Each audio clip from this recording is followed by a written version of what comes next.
14 फरवरी 2023 पूरी दुनिया Valentine day के जश्न में डूबी हुई थी।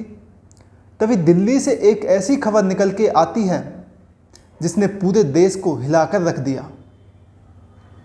अभी लोग श्रद्धा मर्डर केस को भूल भी नहीं पाए थे कि पुलिस ने एक ऐसे केस से पर्दा उठाया जिसमें प्रेम कहानी का अंत फ्रीज में हुआ।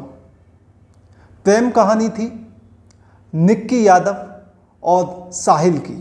जैसे जैसे जांच आगे बढ़ रही थी, एक से बढ़कर एक खुलासे हो रहे थे जिन पर यकीन करना मुश्किल था। तो आखिर निक्की यादव डावा हत्याकांड में क्या है पूरी कहानी, हम आज आपको बताएंगे। नमस्कार, मेरा नाम है अमित सोलंकी और आप देख रहे हैं क्राइम आजकल। हत्या की वजह क्या थी, हत्या के बाद साहिल ने क्या किया, पुलिस जांच में क्या खुलासे हुए, आज हम आपको इस वीडियो में बताएंगे। निक्की यादव हरियाणा के झज्जर की रहने वाली थी। निक्की यादव की शुरुआती पढ़ाई झज्जर में हुई थी। वो अपने 3 भाई बहनों में सबसे बड़ी थी। अपनी 12वीं तक की पढ़ाई ख़त्म करने के बाद वो दिल्ली आ जाती है और दिल्ली के उत्तम नगर में मेडिकल एंट्रेंस एग्ज़ाम के लिए वो प्रिपरेशन करने लगती है। उत्तम नगर के एक नामी कोचिंग सेंटर में वो अपना एडमिशन करा लेती है। अब उसका डेली आना जाना था, वो एक ही बस से डेली आया जाया करती थी। जिस समय वो आया जाया करती थी उसी बस में साहिल नाम का लड़का भी डेली आया जाया करता था। साहिल एसएससी एग्ज़ाम की तैयारी कर रहा होता है। साहिल भी उत्तम नगर में ही किसी कोचिंग सेंटर में तैयारी कर रहा था। पहले साहिल और निक्की यादव के आंखें मिलती हैं। धीरे धीरे उन दोनों के दिल मिलने लगते हैं। जैसे जैसे दोनों के दिल मिलते हैं उनका प्यार परवान चढ़ता है। दोनों लव इन रिलेशनशिप में रहने लगते हैं।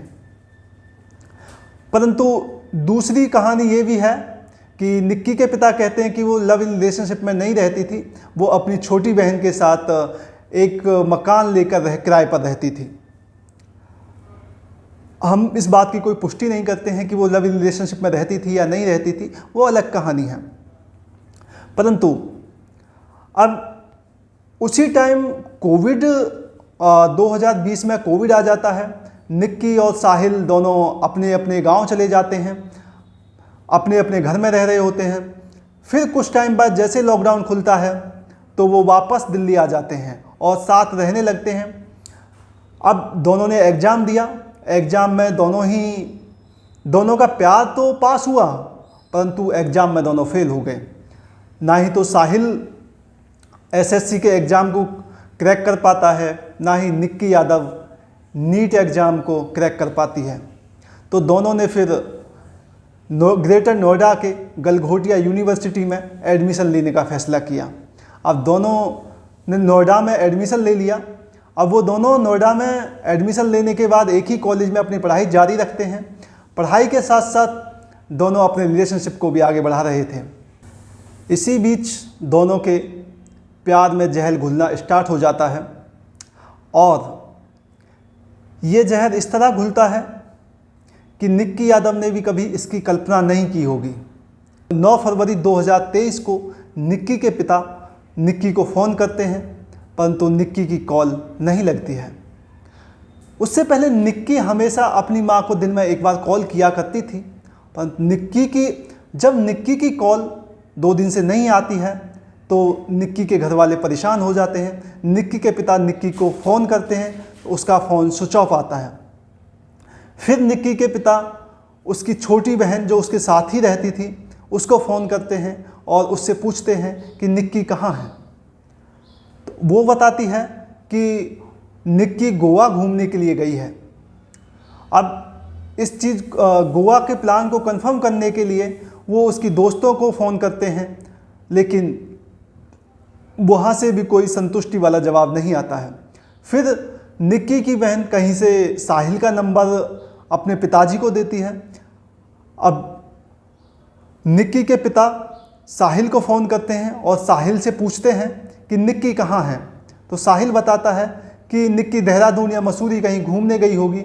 अब निक्की उसके कांटेक्ट में नहीं है, वो तो अपनी शादी में बिजी है, तो उसका निक्की से कोई भी कांटेक्ट नहीं हुआ। फिर काफ़ी वो घुमाता है बात को। निक्की के पिता कहीं से फिर साहिल के पिताजी का नंबर लेते हैं और साहिल के पिताजी को फ़ोन करते हैं। साहिल के पिताजी भी यही बोलते हैं कि उन्हें निक्की के बारे में कुछ नहीं पता। अब निक्की के पिता अपने स्तर पर जांच रहे थे, पता लगाने की कोशिश कर रहे थे। उसी बीच पुलिस को किसी अनजान नंबर से फ़ोन आता है और फ़ोन पर बताया जाता है कि एक ढाबे के अंदर फ्रीज में लड़की की लाश है। जैसे ही ये कॉल आता है, पुलिस विभाग में हड़कंप मच जाता है और पुलिस अनन फनन में उस ढाबे पर जाती है, लेकिन ढाबा बंद होता है। अब पुलिस उस ढाबे के मालिक का पता करती है। फिर उस ढाबे के मालिक को बुलाया जाता है, ढाबे को खोला जाता है तो सच में फ्रीज के अंदर लाश थी। अब कहानी ये भी है कि जिस इन्फॉर्मर ने कॉल किया था वो निक्की यादव को और साहिल को जानता था। उसे इस बात का पता था कि साहिल ने कल ही शादी की है और निक्की उसके 2-3 दिन से कांटेक्ट में नहीं है। अब पुलिस इस बात को कंफर्म करने के लिए साहिल के घर जाती है, लेकिन साहिल के घर कोई नहीं मिलता है। तो पुलिस फिर कई सारी जगह छापेमारी करती है। ताबड़तोड़ छापेमारी करने के बाद पास के गांव से साहिल को गिरफ्तार कर लेती है। जब साहिल को गिरफ्तार कर लिया जाता है तो साहिल पहले पुलिस को घुमाने की कोशिश करता है, लेकिन उसके बाद साहिल पे जब पुलिस प्रेशर बनाती है और तो साहिल टूट जाता है और वो जो खुलासे करता है वो बहुत चौंकाने वाले थे। दरअसल निक्की यादव साहिल की गर्लफ्रेंड नहीं थी, वो उसकी पत्नी थी। जब पुलिस निक्की यादव के कमरे की तलाशी करती है तो वहाँ उनकी शादी के फ़ोटो और सर्टिफिकेट मिलते हैं। फिर पुलिस उस आर्य समाज मंदिर में जाती है जहाँ उन्होंने शादी की थी, तो उसके रिकॉर्ड बुक से भी ये कंफर्म हो जाता है कि उन दोनों ने शादी की थी। साहिल और निक्की यादव दोनों ने अपनी शादी को अपने घर वालों से छुपा कर रखा हुआ था। 2020 अक्टूबर में दोनों ने शादी की थी। कुछ टाइम बाद 2021 में कोरोना वायरस की दोबारा एक बड़ी लहर आई और उसने काफ़ी लोगों की जान गई थी। तो उस टाइम वो दोनों अपने अपने घर थे, तो किसी को इस बात के बारे में भनक भी नहीं लग पाई थी। और कुछ टाइम बाद दोनों वापस आ गए। जैसे ही दोनों वापस आते हैं तो साहिल के घर वाले साहिल पर शादी का दबाव बनाने लगते हैं और साहिल से शादी के बारे में बातें करने लगते हैं। साहिल हर बार मना करता रहता है, लेकिन इस बार उसके घर वालों ने उस पर प्रेशर बनाया कि उसको शादी करनी ही होगी।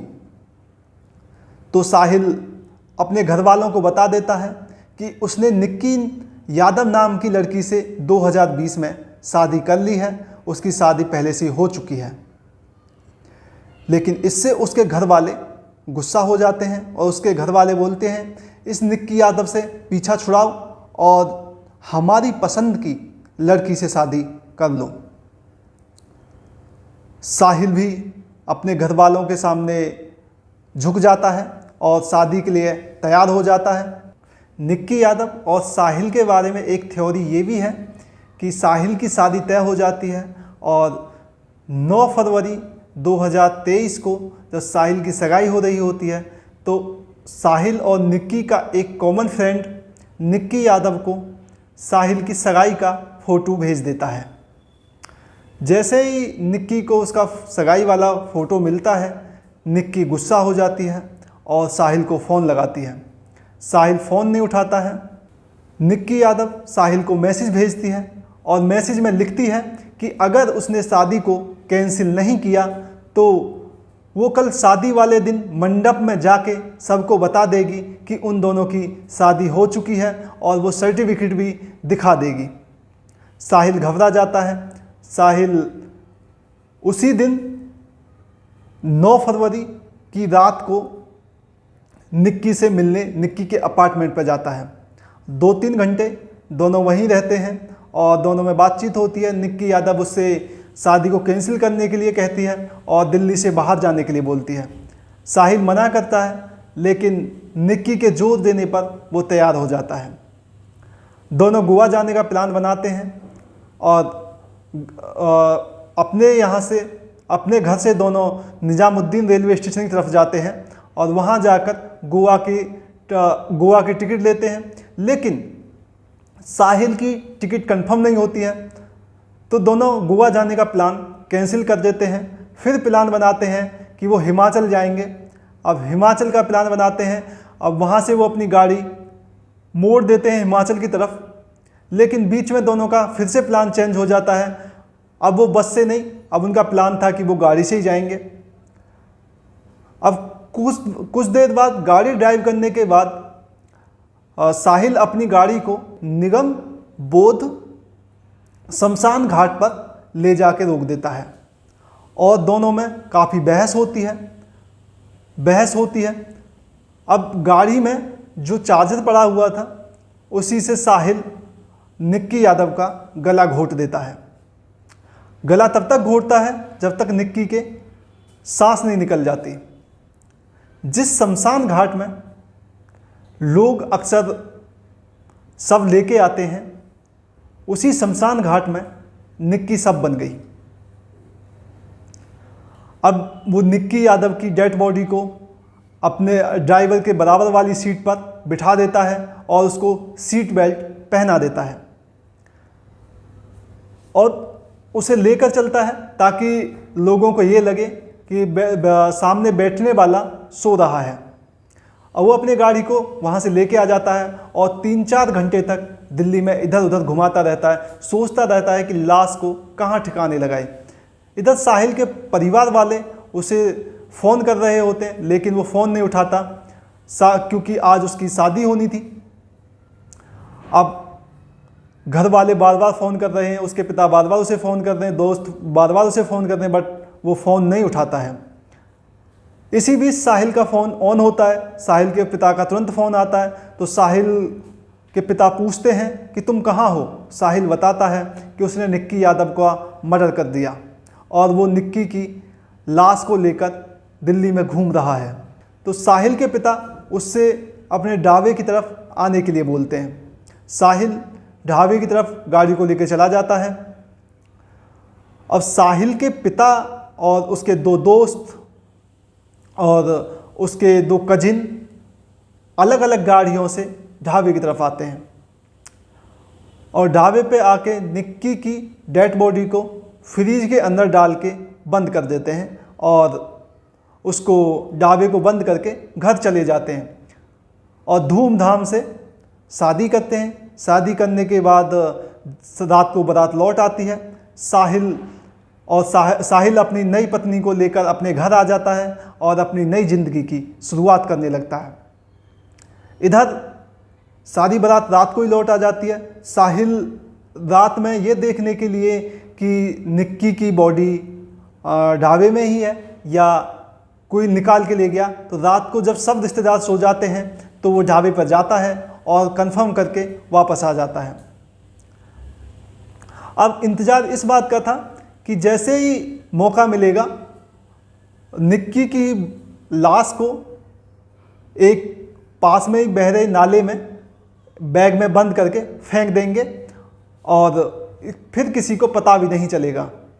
लेकिन घर में रिश्तेदार होने की वजह से और बहुत सबका ध्यान साहिल पर होने की वजह से वो उस लाश को तब तक नहीं फेंक पाते हैं और डेड बॉडी फ्रीज में ही होती है।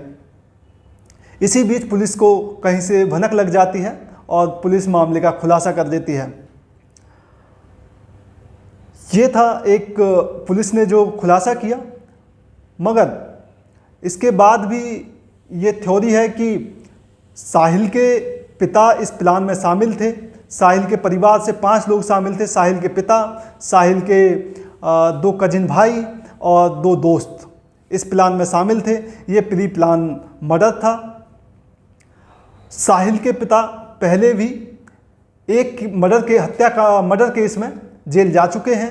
साहिल के एक कजिन भाई पर भी लड़की छेड़ने के आरोप में केस दर्ज है और साहिल का एक दूसरा कजिन दिल्ली पुलिस में कांस्टेबल है और साहिल के 2 दोस्त अभी ये 5 पुलिस कस्टडी में हैं और इन सभी ने इस प्लान में अहम भूमिका निभाई थी।